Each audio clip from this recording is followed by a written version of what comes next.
Tone Deaf here. I'm just going to show you a couple things I do to make using this beast easier.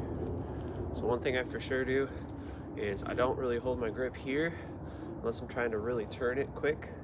I usually hold my grip long like this.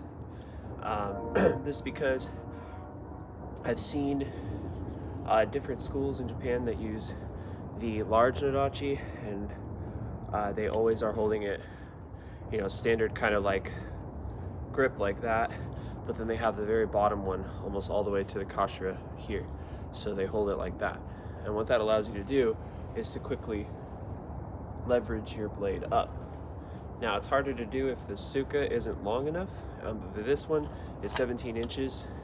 A lot of times in Japan, I think the bigger nodachis are closer to 18 to 20 inches, which gives you even more leveraging power. That was originally what I wanted with this one, but communications kind of got awry when I asked for the tang to be 17 inches and the handle to be 22. They made the tang shorter and then the handle 22 or 17 inches. So it still works, it's perfect. I actually kind of like the handle shorter because it makes it more of a workout. But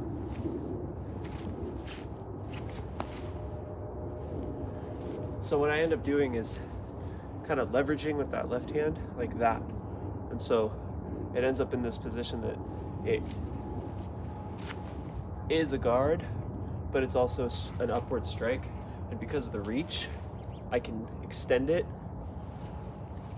I can go horizontally, and then I can easily transition into more kind of sweeping attacks. So what's nice about having something this long is I can keep things at bay. There's about 120 centimeters or 47 inches between me and the opponent if I'm holding it this way.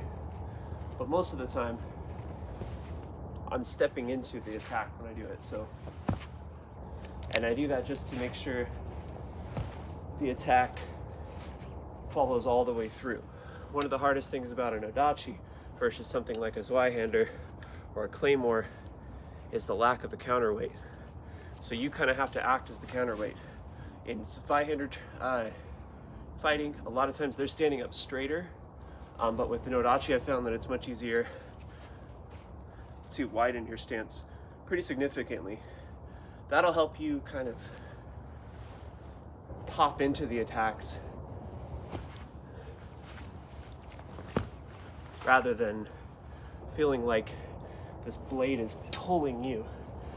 A lot of my first videos with this, I was standing up like really straight, which is good to have posture with a sword, but I wasn't utilizing my core or my legs at all. And so you'd see kind of the blade pulling me as opposed to me having more control. So one of my favorite things to do with this particular sword, because of its deeper sori, is to pull up, because you come down into a strike and you still have the momentum to then do a stab up. It's almost as if like you were fighting someone in armor. You came down, they blocked that, but then you could go right for this area. So there's a lot of different things you can do. I usually don't use this one with one hand, just because with the added curve, it makes it much harder to control. So the second hand is super important and allows for a lot more kind of leverage. The hardest thing about this one is the deeper sori. It has a much higher curve. The cool thing about the deeper curve is that when you're cutting through targets, there's less drag. So when you're cutting through like a big thing at tatami or a big jug or water bottle, you can pull right through it. And because this curve travels so far, it doesn't really feel like you're hitting much. You just kind of go right through it if your leverage is right and your edge alignment is perfect. Now, one of the hardest things is that when you first start using something like this, there's a tendency to get to the contact and then have it roll. And I don't know if you can see that, but it's really easy to accidentally, just with gravity, let that fall. So that's why when you're using something bigger like this, the lower stance is better, something closer to a horse stance where you're much more centered into the ground. And I mean, it makes sense physics wise. This is a large thing I'm moving, so it would make more sense to be as low as possible. One of the reasons I do the lower stance for this particular sword is I read accounts of people who would use these, and they describe them as crabs scurrying around and getting to the opponent. So I thought, okay, I should probably keep the stance as low to the ground as possible because it allows you to shift your momentum much quicker.